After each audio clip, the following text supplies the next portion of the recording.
Анче Тошковски, почитувана јавност, македонска.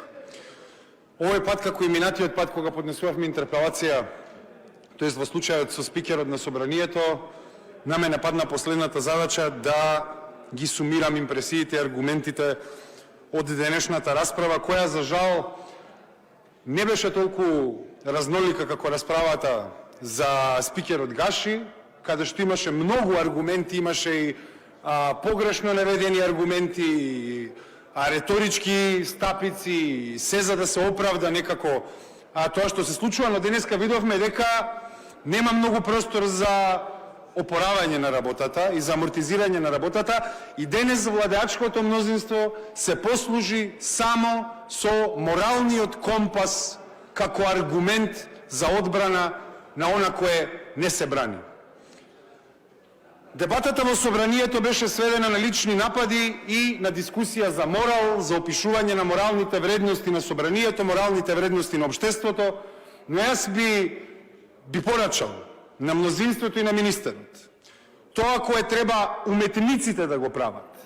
Да оставиме да се изнедри некој нов Кочо Рацин кој ќе зборува за моралот во општеството, за како различните општествени агенции го гушели или го ослободувале општествениот простор, а ние тука требаше да разговараме за приликите и политичката одговорност која недостасува. Но кога веќе се фативте за морал и тоа искористивте конкретно формулација неморал, посочувајќи кон обидот за ваша интерпелација, јас сакам да ве прашам, бидејќи очигледно вие сакате во хиерархиски однос да ги поставите моралните вредности, отворено ве прашувам, каде, на која скала го ставате животот и вредноста на животот во однос со другите морални начала? Ако веќе правиме хиерархиски приказ за какви вредности треба да браниме, каде е вредноста на животот во вашиот морален компас? Зошто го прашувам ова?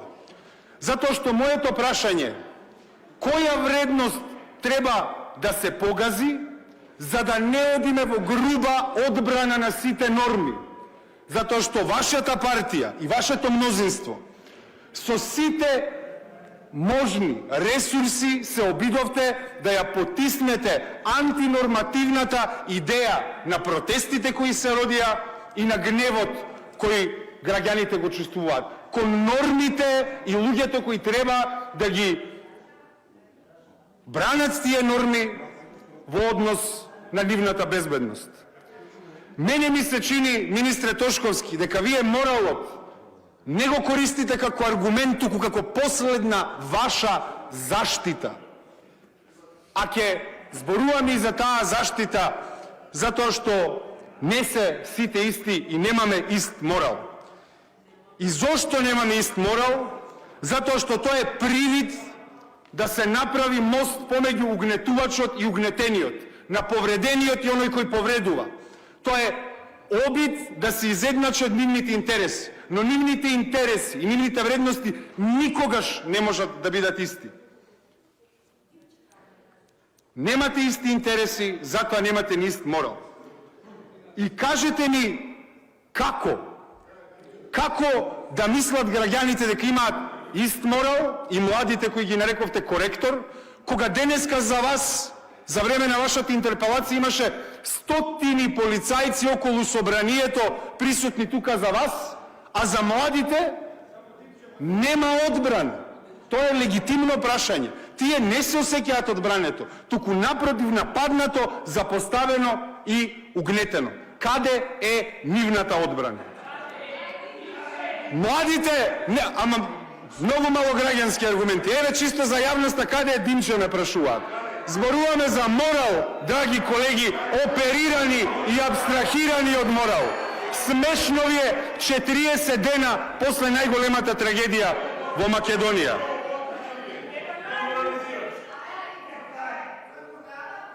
Младите не можат да имаат ист морал со вас, затоа што младите прво губеа прилики, па губеа години, сега губат пријатели, дечковци и девојки потполно незаштитени. Се чувствуваат како да живеат во стапица во која има темпирана бомба. И само не знаат како може тоа да се заврши за нив.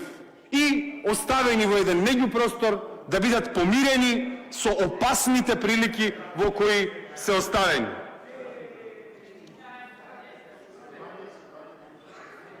Има една реченица од еден млад хегелијанец, Макс Штирнер, кој вели: насилството на државата се оправдува како закон, додека насилството на поединците се смета како криминал. Но во нашиот случај, министре Тошковски, проблематично е што кога државата се става во одбрана на поединечни акти на криминал, кои треба да ги интерпретира како насилство, и наместо законите ги брани тие поединечни акти на насилство, што овозможува структурна, инхерентна репресија и насилство врз нашите граѓани.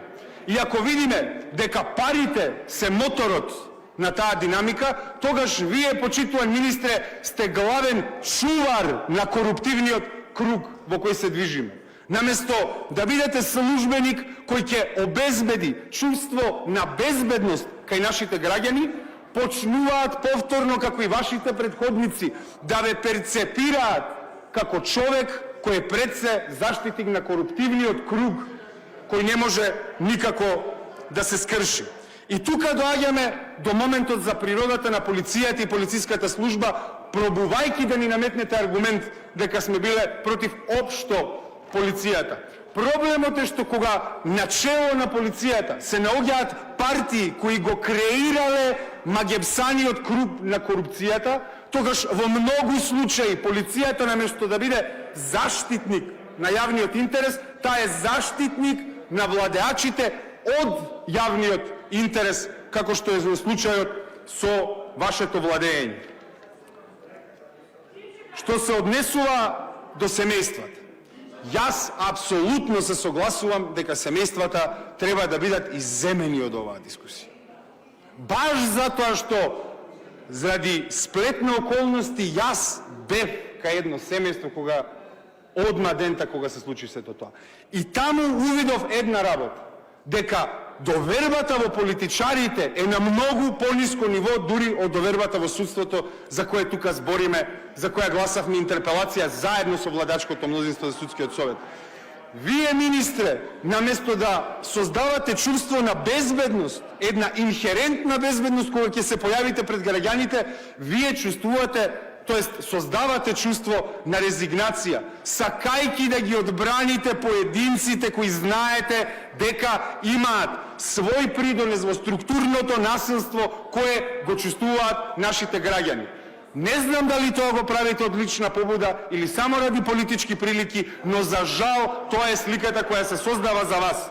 И оттука е интерпелацијата против вас, како фигура на чело на тој министерство, кое не обезбедило чувство на безбедност кај граѓаните.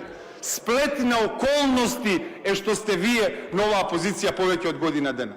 А нашата одговорност произлегува затоа што сметаме како најистакнат опозицијски елемент дека мораме да ја преземеме улогата на влада во сенка, мислејќи да создадеме притисок на вашите постапки за да ги извршувате под притисок од политички последици.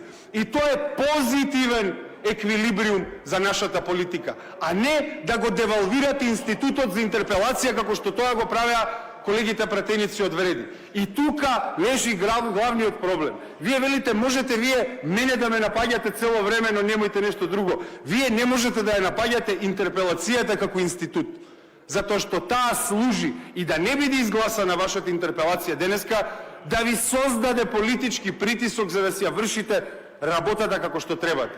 А нашата скепса е природна и доаѓа од нашата позиција како опозиција. И ние понатаму ќе ја следиме таа задача. И само за крај, многу погрешно е што неколку пати денес се кажа несреќата. Луѓе, ова не беше Висмајо.